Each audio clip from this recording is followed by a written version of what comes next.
in your view, what are the big three misconceptions about adult performers, porn stars, sex workers essentially as well, in your views, obviously with somebody with like a fair amount of experience. So if we kick off with number 3, what's your third biggest misconception that you come across when it comes to porn performers? So one of the biggest misconceptions is that all porn performers or adult workers are millionaires. So we're all millionaires, that we live in a mansion. I don't know what they mean by a mansion, whether they mean like a gated house or I don't know, millionaires. I mean, yeah, I'm not a millionaire. I'm definitely, I live a comfortable life, but able to do X, Y, and Z, but definitely not a millionaire. So when people, when you're working or you're at home and somebody messages you, don't know why they messaged me for, and they'll sort of chat, right? And then you'll say, oh, I charge for my time. And they're like, oh, it's all about money to you. And I go, yes, I'm working. He's like, well, how much money do you need? You must be a millionaire by now. I'm like, why must I be a millionaire by now? Because I think they seem to, I don't know, maybe the misconception is that porn performers or sex workers, let's talk about porn performers for the time being, must get paid loads for films. You get paid a good amount, but you've also got lots of performers have got upkeeps, you've got maintenance, and look, you can make a good amount of money. I mean, there are creators now, so I'm just going to say there are content creators now who've come on, like in the last couple of years, on platforms, say OnlyFans, and they shoot all their own content. And some of them are probably making a shed load more money than some porn people are. And I think the reason behind that, right? I know I'm carrying a bit on now. The reason go. I'll carry on. The reason behind that is a lot of the new performers, content creators who are on these platforms, because they can't see their content anywhere else, you have to join a platform to see it. Whereas, when you say to somebody, or they say, oh, I want to see a picture of you, I don't know, a nude picture, a topless picture, and you go, oh, pay for it. And they go, oh, but I can see it for free. I could see you on Pornhub for free. I could see this for free. I could see that for free. And it's like, all right then, go away. Yeah, I think you kind of hit the nail on the head. I also think it's fame related as well. So I did some research before this conversation, strictly for professional stuff. You've amassed literally over 1 billion hits on the tube stuff. Do you know, right? So I'm going to talk about a recent clip I put onto X videos. It was a girl. It was a trailer, a 1 minute trailer, and it was a hijabi one. It was a girl hijabi trailer. Now that amassed, in the time I put it up, it wasn't nearly 2.5 to 3 billion views. And I was like, probably I earn £1, right? If I would be a millionaire, I wouldn't even have to earn £1, right? If I'd earned 50p per view on that, I would be a millionaire. Yeah, 100%. I mean, maybe a few times over, but fuckers just want to. I'm swearing, is that allowed? Yeah. Oh yeah. You carry on. They'll sort this out. Fuckers just want to watch things for free and not pay for it, and then they're all posting on their comments. Oh, where's the full clip? It's on my site, mate. Oh, is it not free? No. Do you think porn performers get paid fairly? Depends what you call fair. In your view, so it's right, in my view, right? Yeah. So I'm just going to say, from 2000, I mean, I don't shoot, I don't tend to shoot for a lot of companies now. I tend to shoot my own content, so I tend to obviously pay people to shoot. Some of the rates haven't changed from 2004 to now. So what the rates are being paid then, so when I hear girls saying the rates are really low, the rates are really this, the rates are really that, I understand that, but again, it's one of the markets, isn't it? A person will work for what they want to work for. There's questions. There's always the questions there about are people being exploited? Last year, early on this year on Twitter, there was lots of back and forth tweets about companies are exploiting performers because they're only paying X amounts of, the rate is so low, and if a performer really needs to work, they're going to take it. So that's exploitation. But is it exploitation? the platform is asking you if you want to work. They've got shifts for you, and then you go back to them and you say, sorry, the rate that you're offering is very low. My rate is X, Y, Z. And then they say, okay, we can't use you. Mm-hmm. Is that discrimination? Because there's always going to be somebody else who's going to work for, like in any business, who's going to work for a slightly lesser rate than you are. Yeah. You have to accept that. And for me personally, I don't look at, some girls or performers might do, but I don't look at that as discrimination. I just think it's a market place for producers and performers. The performer says a rate, the producer. I had a company wanted to book me, and then they said to me, what's your rate? And I gave them my rate, and then they came back to me and they said, that's slightly above that we normally pay. We pay this much. And I said to them, that's okay, maybe we can come to an agreement some other time, but until then, let's leave it. And they were fine, I was fine. I have no problem promoting that company. It just wasn't, I'd work for them if they were happy to cover the rate that I wanted. That's it really. So that's how I look at that. I don't say, oh, companies are exploiting me or companies are doing X, Y, and Z. I think but obviously if I was in a position where I really needed the money, I'm just going to go and work. I'm just going to go and do it, aren't I? That's the thing. Yeah. So yeah. Yeah, it's an interesting topic because it's like the content doesn't work without the performer. So it's like, but at the same time, if the production company is providing some stuff. So the content doesn't work without the performer. That's very true. You have to have performers to have the content. But there's so many performers. It's not saying they're all great or whatever, but a production company has got so many to choose from. If they want, unless they want a specific look, then it's a little different. But they've got so many to choose from. If one person says they want, I don't know, X amount, and the production company go, then they've got another performer who says, oh, I'll take this amount. They're probably going to go with this, unless it's for something really specific and they want somebody. They're just going to go with somebody who charges a lesser rate. Yeah, that and the performers always, undercutting each other. It's a bit of a dog-eat-dog world. In an industry where people need to make money, it's like any industry that somebody's going to undercut you at some point. You're charging a company whatever, and then they come in like £100 less. The company will go, oh well, we'll just go with them. Yeah, similar with comedy, to be fair, as well. Like I guess it's anywhere where it's like some form of artistry, but then somebody else is giving the platform to you, and then the competition aspect as well. But that's it. Yeah, it's an interesting conversation. You mentioned there that unless they specifically want you, does being like a South Asian performer mean that you're more popular?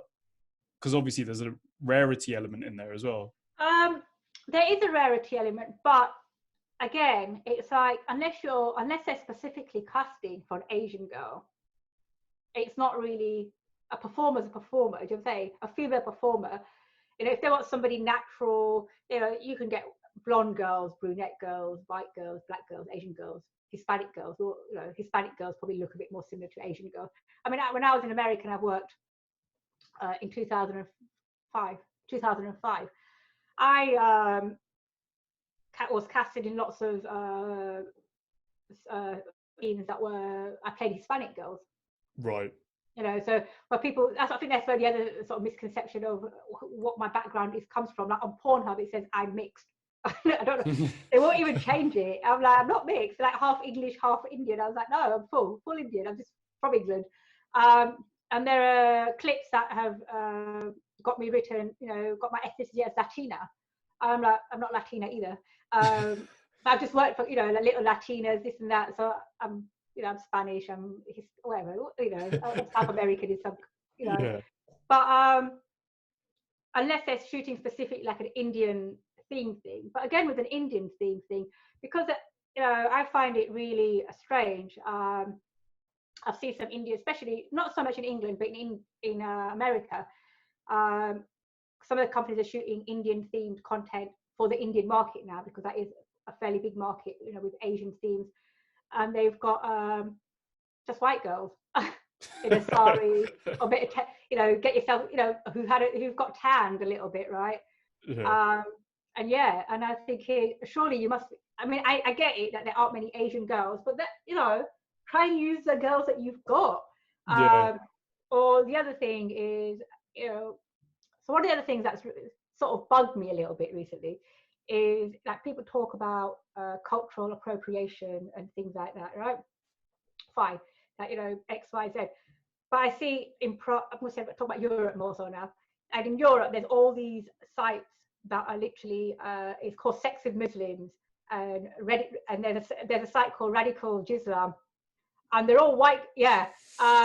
Which is Radical Jislam isn't really. I wouldn't shoot for them ever, because they're a bit too close to the bone of what they shoot. Right. But Sex with Muslims, right? They're all white girls.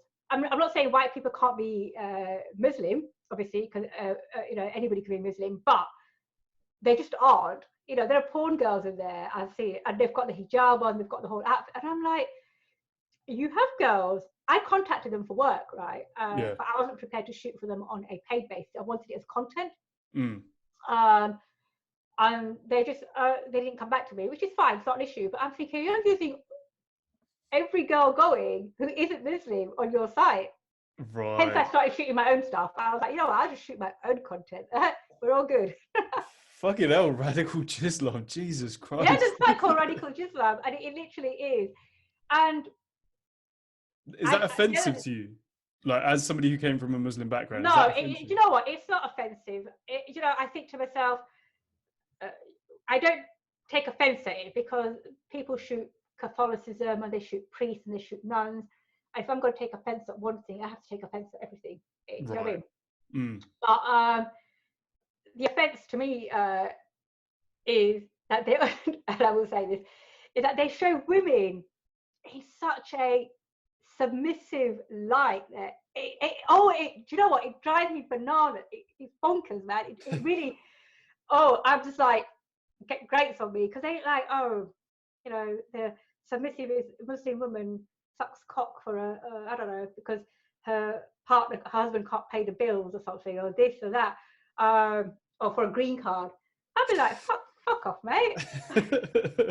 I'd be like, I sell my stuff as like the pious hijabi who's a slut inside, right? Right.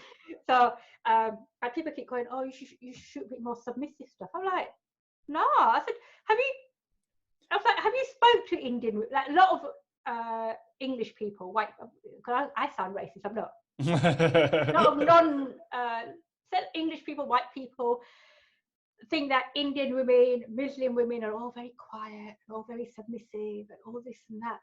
I was saying to a guy the other day, I was like, in a lot of Asian households, I said, you know, the woman might come across as meek on the outside, right? Like in front of her husband. But I said, once they're behind the closed doors, right? It's like, who wears the pants? It's the woman who wears the pants in the home, Always. right? Always. Every time. I said, you know, obviously in public, she walks 2 steps behind the husband. Just show, man. It's all show. And I said, the women are the pants wearers in these households. So the women are really strong. 100%. Like, definitely. I mean, even in art, like in my generation as well, like I look around and it's like, it's always the case. Even like, look at me in relationships. I look at my mum and I think to myself, you know, we don't get on, me and my mum, but we're two very strong-headed women. Yeah. My mum has never been a weak person, thank God, right? So when I think to myself, these scenes that they shoot, they're like all submissive women, like it's always a man taking control. So in my scenes that I shoot with hijab and stuff, it's like the other way around. I'm this dominant woman. I'm the one who's like taking the scene literally, because so I sort of shoot scenes like where the guys think she's a hijabi, she's going to be all this and that, but it turns out I'm not. Right. Gotcha. It's like changing a bit of a stereotype, because I still get Asian guys who ask me, they're like, oh, you need to shoot more like where you're like somebody sent me a thing the other day. They were like, oh, write this script. And I was like, what is it? And they're like, say the bailiff comes around your house. Not your bailiff, or somebody's come around your house, or your husband's got like a outstanding, he owes this person money. And I'm like, do you know what? If somebody came around my house and my husband owed them money, I'd be like, fuck off. Go and get it for him, right? I said, I ain't fucking no cock for you to get my husband's money, mate. Unless he was hot, and I'd be like, oh, come on in. I suck his cock, go and get money of him. that sort of thing. You know, that's how I would turn it around. But they were like, oh, you know, I don't. I'm like, I think very stereotypical that they shoot. You're subverting stereotypes with well, I'd like to porn. sort of think, but people still fall into, you know, people still want to see them sort of stereotypes, and I'm like, no, it's all right, I'm not shooting that. That's good. You got morals around your porn. I like that. So at number 3, we had that porn stars are all rich. Number 2, what's gonna come in at number 2? What's your second most hated misconception about porn stars? That we're all nymphomaniacs. Okay, now this one's an interesting one. So it's a. I think they think that we're all nymphomaniacs. Do you know what? I'm talking about from my point of view. I'm definitely not. I don't. Yeah, 100%. This is all your opinion. Yeah, you know, there are people out there who you know, who get into the business just for the sex part of it. I didn't get into this business for sex at all. I got into it for money. And when I'm not working, I'm at home. Mm-hmm. I don't want to, you know, I don't want people talking about sex when I'm at home. I don't want people messaging me, trying to chat. Oh, or, you know, ringing. Sometimes you get messages saying, oh, what are you doing? And I'm like, watching TV. What do you think I'm doing? I don't know what they think I'm going to be doing. Yeah, we're sitting at home wanking 24/7. I have no split left, man. In a one-off. That's a t-shirt. That's merchandise. Do they think like you don't sleep? Do they actually think that we don't sleep? Because sometimes my phone goes off between 12 hours of 12 and 7, so I'm do not disturb. So sometimes I get up, I check my phone, and they'd be like missed calls in the like 2 o'clock in the morning. Yeah. Are you around? And then you get a question mark like 10 minutes later, and I'm like, you ain't got a reply, so it means I'm asleep. It is crazy. So obviously, like, for context, we filmed a podcast and stuff before. Yeah. One of the things that was the biggest, I think that was the biggest misconception I came into the thing with. Did you? Yeah, I was like, okay, cool. I was like, your life story was going to be totally different to what I was expecting. Like, I was expecting you to be like, yeah, no, I just love fucking, and like I was just like this. So I was like, you know what, right? There are girls out there. I'm not saying there are performers out there who you know, just live for it. It's like a lifestyle. But you know, it get hard as a lifestyle, man, if you just fucking constantly. But yeah, I go to work, I shoot, I come home, and the first thing I always say to people when I get home is, I have to take my makeup off. I hate that shit. I have to take that shit off, man. Is I go everything off, shower, pajamas, and then I do everything else I have to do. So then it's like cook my dinner, sit down and watch some TV. Yeah, and I do everything. You know, if I'm not working and I'm uploading stuff at home, I'm in pajamas. You know, and if I put my phone chat on, I mean, disappoint people here. So when I put my phone chat on, they'll ring and they go, what are you doing? I go, oh, I've just come out the shower. I wasn't. I was sat on the sofa. What are you wearing? Oh, I go, I've got a towel on. I've got a onesie on, right? I said, I've got a towel on. What are you doing? I've been wanking. I've been eating. Does that misconception affect your like personal relationships, like dating life and stuff? The fact that people have this impression of you being a nymphomaniac. Maybe. I haven't dated in a long time, actually. I think the last time I dated was last year. I haven't really dated, and I haven't dated since then. I haven't dated since I dated the last person. I have long periods of time where I just don't date. Sometimes it's easier not to. And I think people do have a misconception. I think people think they're going out with a porn star. You're going to be, I don't know, made up to the nines. I don't know, 24/7 on it. You know, any guy. I think to myself, I think most guys think they can have sex 24/7. They will be. You know, a woman will be able to have sex a lot more than a man. Yeah, I can vouch for that. You know, but I think men. I think most men, not most men. Well, if they did have a true nymphomaniac, might run in the opposite direction. They might think it's very good for the first week or so, but if she's on you 24/7, constantly wanting sex from you, as soon as you get in from work, you know, for the first week or so, you might think it's awesome. You know, you might get a bit tiring after the first, you know, the second week, the third week, the fourth week. You might say, "Oh, please, love, let me sleep now." You know, stop waking me up in the middle of the night to have sex. Yeah, no, I totally agree with you. I've come. Can you imagine if you were living you're living with it, you've got to get up for work at 6 in the morning, and she wakes you up at 4 going, come on, I need to fuck. And you're like, come on, love, I just need to sleep, right? I need to get up for work in the morning. I've been in similar situations before, I'm not going to lie, where it's like, for the first like few weeks, you're just like, oh my God, this is amazing. And you're like, I've got a I bet you feel mate. like in the first few weeks like that, you feel like you're a kid in a candy store, that all your dreams have come true. You can have it as much as you want. And then you think, oh, have I eaten too much candy? It's given me a tummy ache. But it's just got to carry on going. And it's so weird that like men are seen to be like super like masculine, we're like this, like fucking fighting, all this stuff. But really, like a pussy's way more resilient than a cock. Like, yeah, you can carry on. You just got to put lube. yeah, exactly. Whereas you're just kind of there, just like, okay, I actually. And you're looking at the man going. You're looking at the man going, come on then. No, this doesn't normally happen. I've never had that happen in a personal relationship, but this normally happens. Really? What's going on there? That's funny. So the nymphomaniac's a big misconception. Like I said, I think even I had that. Like when we were chatting off camera, it was quite obvious that you're just like, I mentioned to you that it was like people almost have this misconception that porn stars, because they're like nymphomaniacs, they're like some sort of different non-human being. They're like some sort of like siren or some shit, like a fairy. But fairies at the bottom of your garden? No. Just, you know what I mean? Normal people. I think to myself, you see a person. So I was on a shoot I did a shoot last week. And it was a boy-girl shoot. And at the end, we finished. I put my clothes back on, and I literally had jogging bottoms and trainers. And he went, and he looked at me. He said, it's always interesting with porn girls. They go from like super glamorous to like everyday. I think because when I travel like in the car and stuff, I really am like I might have my makeup and everything on if I'm going to a shoot, but I have jogging bottoms on. I could be comfy, right? I've got leggings and jogging bottoms and trainers on and a coat. Nice. It's cold out there now, right? And and when I finish, that's what I do. Put my jogging bottoms back on. I might wipe my makeup off, but I'll get home and do it. But I'm not in heels. I do not walk about in heels. I rarely wear heels unless I'm on a shoot or I'm going out. And even then, when I go out these days, I have to take a pair of flat shoes with me because my feet hurt. So flat shoes, comfort. I'm like comfort there.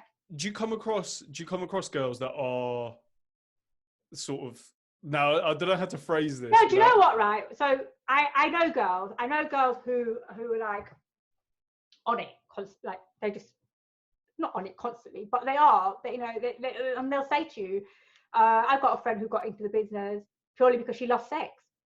Right. She said she loves sex, and then obviously it allows her to make money. Kill two birds with one stone. Is the fucking any good? Like, is porn fucking any good? Yo, shit! I'm putting you on the spot here. You're about to offend a lot of people. Do you know what? Right? I like. There's fucking and there's fucking, right? No, you're gonna have to explain that one. There's fucking and there's fucking, right? To me, porn fucking for me is very different to normal fucking. You know, there's a bit more emotion involved in when you're when you're having sex with a partner. Yeah. There's a bit more intimacy involved. There's just a bit more. Everything's a bit more, right? On a one-to-one basis with a personal on a personal basis. In porn, for me, it's work. Yeah, you can enjoy it. I'm not saying you can't enjoy it, but it's work, right? So you have to be aware of, like, for me, I try to be. Sometimes I'm not aware, and then my camera will go, "Oh, for a professional, you forgot completely where the lights were," right? And I go, "Oh, sorry." And it literally, he said, "Oh," my cameraman did say it to me, not on this shoot, but a couple of previous shoots. He was like, "Thought you're a professional." I said, "I am." He said, "Couldn't see." He said, "It was very hard to see a lot of stuff going on." And I was like, "Sorry." Sometimes he said, sometimes you forget, right? But you've got to be aware, and you've got to be aware where the lights are first of all. Yeah. Otherwise, things are too much in shadow. You can't see. You've got to be aware, like on a pro level, not necessarily content level or amateur level. It's slightly different on there because you can get away with a bit more. But if you've got cameraman shooting, positions, some positions don't work very well because you can't see anything. Yeah. Sometimes you've got to arch your back. It's too much body shapes and stuff. These days, I'm half. The other day I was shooting and halfway I had to stop and I go, "My hips are hurting now." My hips are hurting. It really was. It was cold. my hip were hurting. I was like, fuck me, my like hips joints. I'm getting old now. And I was like, getting old. My hip joints like stuck. I mean, you're I like, different. Move my leg over a little bit. You're different to the usual aunties we come across. I'll tell you that much. And then also in a pro shoot, it's a lot different to say just shooting content. A lot of professional shoots, even like say shoot for companies, they have certain things. So in fact, they might tell you. I've worked for companies, and they get a script from their head, whoever is giving it to them, and they'll say, right, we've got to have these 4 positions. It's got to be them 4 positions. You've got to have these lines in there. You've got to have a certain look that you want them to do, and each position has got to be literally like 5 minutes. Right. 5-6 minutes in one position. It allows them to get good hard get the shots basically. So you're literally, and in some position, no moving, like no deviation from the position, just that one position on top, keep bouncing, right? No moving, just legs no matter, moving. And they might shoot soft, so then obviously you got to shoot a soft angle. And I remember working for a production company in Prague. It was a VR company, and they were really like, position had to be no deviation at all, not even a lean back. If you're like sitting cowgirl position, had to be no lean back, nothing, just one position, move.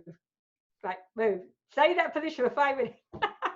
And when you're shooting porn, sometimes 5 minutes, 1 minute can seem like 5 minutes. Yeah. I can imagine that. That's a lot. 1 minute can seem like 5 minutes. So it sounds like the answer to that is no. But I'm not an nymphomaniac anyway. No, the position, the enjoyable one. Is it? I'm not saying no. What I just said there was, I'm not saying it's not enjoyable. You can enjoy it, you can have fun or whatever. Right. But it's just very different. Gotcha. When I'm working, I'm not there. Like it sounds a bit weird. I'm not there in the moment of it. Like say if you're with a person that you really like, you can really like the person that you're working with, but your brain's working. You're like, yeah, I've got to do this right, and I've got to make sure that nothing's, might lift my butt cheek up a little bit so the cameraman can see a bit of cot going in. Make sure I don't look. Sometimes as a female, like you're even like making sure that your body shape looks nice, so you ain't got 10 million rolls hanging. Because in all positions, you know what I'm saying? Like if you're lying down, it's very hard. Like if your body's not naturally, it's going to get folds in places naturally, and sometimes you're like, I don't want to have that fold there. It's like when you take the photos, they make you like have that S. That really hurts. You know what I mean? Like the S shape in so your bum sticks out a lot, and the whole stretching up of the body and making sure the angles of the lights and everything. You don't do, when you're at home, in whatever, on your sofa fucking, or in bed fucking, or anywhere, or in the shower fucking. You're not thinking of all that. You're not thinking of, is the cameraman actually getting any angles? Like, I see content online, like I see people have done it like themselves, and then I look at it and I'm thinking, I can't see nothing. What's the point of that? Look, I don't watch porn, but I look at some people say, I could shoot it myself, and I'm like, maybe have a look at what you've shot, right?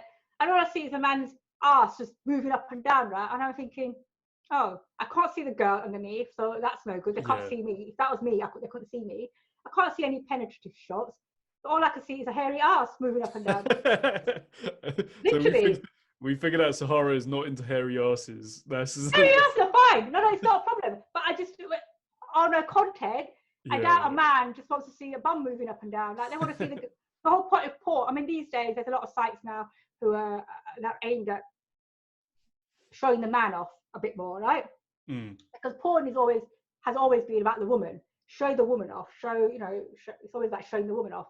But there are sites now that are a lot more male orientated. Like the men get a bit of a showing now. They could do all that bicep stuff, and I don't know what they do. Just show their Right. So misconception, I think you've clarified that well. So misconception number 2 is nymphomaniacs. Now we go over to number 1. What's your biggest, most hated misconception about porn stars? Drum roll. Well, there's 2 actually, but we'll just put them all together. Okay, cool. We bang them all together. Like breaking rules. Sahara likes breaking rules. I like this. This is good. One of them is that we're all drug users. Right. But you know, as an industry, drugs are available, but it's like any industry. You know, I remember I was chatting to a friend of mine who in the 90s, he's a trader, and he said like in the 1980s, it's not so much now, but when they used to take out customers and stuff, he said there'd be mounds and mounds of coke and strippers, and it'd go on a business expense and all sorts of things, right? Right. So I'm not saying drugs aren't available in the industry. So they're available in any industry. Drugs are there, but again, it's like you don't have to take them. I've been in the industry since 2004. I've been around people who take drugs. I don't take them. I know many others who don't take them. So we aren't all massive drug users. Yeah. I'm just bunging everything in here together now. That's fine. I like it. We aren't all disease riddled. Right. Either. We are probably one of the I'm going to say the adult industry is probably one of the most safest, I'm not going to say cleanest industry, say the safest industry going. Everybody has to get tested to work. So we are tested regularly. Like in Europe and in America, it's 14 days. In the UK, we test every 28 days. Testing as in STIs? Yeah, so for you to shoot, you have to be tested, and it is 28 days, 28 days, regularly tested, STIs, HIV, so you've got HIV, syphilis. Is that enforced? Is that enforced? Yeah, is that something that you can't shoot content. Well, within the professional companies, it's enforced. Even content creators do it. Hopefully, even the new ones are aware of doing it.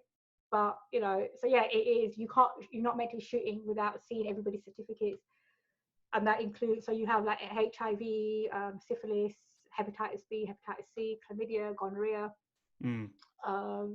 Those are the main ones that you get tested, and then you have to. A lot of the NHS clinics will give you a certificate as well with all your details. So so you have to be able to show your certs. Obviously, what people do outside of the industry, nothing is 100% proof. Yeah. But yeah, so we are the most tested people in the world. Yeah, we test regularly. That makes sense, because when you were coming on, I did look at the statistics, and you're more likely, I think it's 14, you have a 14% chance of catching an STI outside of porn. Yeah. And in porn, I think that's only 6% or something along those lines. We are the most tested industry ever. Yeah, so people say, sex workers, even sex workers, they might not get tested as often, but they are tested regularly every 2 months, 3 months, how often they get tested. Yeah. But we are one of the most the most frequently tested industry, as opposed to the civilian population, as I call it. Some of them, you speak to some of them, and they go, civvies, yeah, and they go, oh, I've never had a test. Some of them have never had a testing ever. And they're out there doing God knows whatever, right, left, right, and centre, but they've never ever had a test, and they go, oh, but I'm all right. How do you know? Oh, but I would see, but you don't always get symptoms for certain STIs, So yeah, make sure you all get tested regularly. I like that. There was like a little message, and then the last thing you bunged into number one was the dumb thing. Yes. So the other thing, one of the really proper misconception is that we're all dumb, that we're all stupid completely, that we have people who get into porn or sex work, it's like the last resort, that you couldn't do anything else. Yeah. So you had to that was the last resort, that you ended up in this industry. Was it a choice for you then? Sorry? Oh, sorry, I didn't mean to interrupt, but what I was going to say was that it may be the last resort for not necessarily porn work, but sex work, escorting, whatever. It might be the last resort for some people because they've got no other ways of earning an income. A lot of people get into sex work, and from what I've been reading as well, for a lot of the articles and what other girls have written, I talk about escorting and other forms of sex work here. Also because they might be such in dire financial straits that sex work is the only way of making up that income quickly. Right. So it's a way of making money quick. Nowhere is it an easy way of making money, but it's a way of making money quickly, where you don't have to work a month in hand before you get paid. Right. Porn obviously is maybe some people do get into it for, but porn is there's loads of girls in porn who are from educated backgrounds. They're from university, they were lawyers, they were police people, they were, I don't know, whatever. Yeah. You get a lot of army boys. You get a lot of army guys coming into porn. They leave the army. What are they going to get into porn? No, I like that. Yeah, and I think when you start talking to people, they go, "Oh, you're not as stupid as you're not. Oh, I thought you'd be more. What do you think? You think I'm stupid, man? I've got lots to say. I think that's an educated mind here." I think that's probably a perception that's being changed more and more now. Like sort of with, I've just coined this phrase, the OnlyFans generation. Like, you know, I on Tinder and the dating apps, I come across more and more girls who have like an OnlyFans account, etc. And I think that stigma is now sort of starting to be removed, and people sort of see that. I guess we've circled around to our first conversation that people are just normal. Removed, but when I read comments on things, it's still it's got a long way to go, because people there's always something like, well, you know, what sort of work do you call it? You just take your clothes off for a living. That's not work, you know. The proper job. Yeah, you get the whole proper job business, and I'm like, what's a proper job? I work, right? There are, you know, in this business, the girls, the performers, the creators, they're like everything rolled into one. They shoot their own content, they market their own content, they edit their own content, they promote everything. You know, you've got to be your own, you know, makeup artist. So you need to be sort of reasonably good with makeup and everything. You know, write your own little scripts if you have got scripts, and shooting, editing, marketing. You know, as an outsider, I think the thing that really impresses me about like the OnlyFans stuff, because it's not just about the content. Like the way I see it is like these OnlyFans girls tend to form these, like, they market themselves in a way that's sellable. Do you get what I'm saying? Like, as in, like, it's not, because again, it circles down to what you were saying. It's like, why would they come to OnlyFans when they could see something on one of the tube free sites or whatever? And the key, I think, distinction is that these girls have marketed themselves in a way that it's more the so on an OnlyFans, obviously, it's the interaction. Like, I mean, on my, I have apart from OnlyFans, I also have a website, but I had a chat button on there, so people can chat to me on there. I'm actually a bit old school. I don't like chatting to people unless they pay me.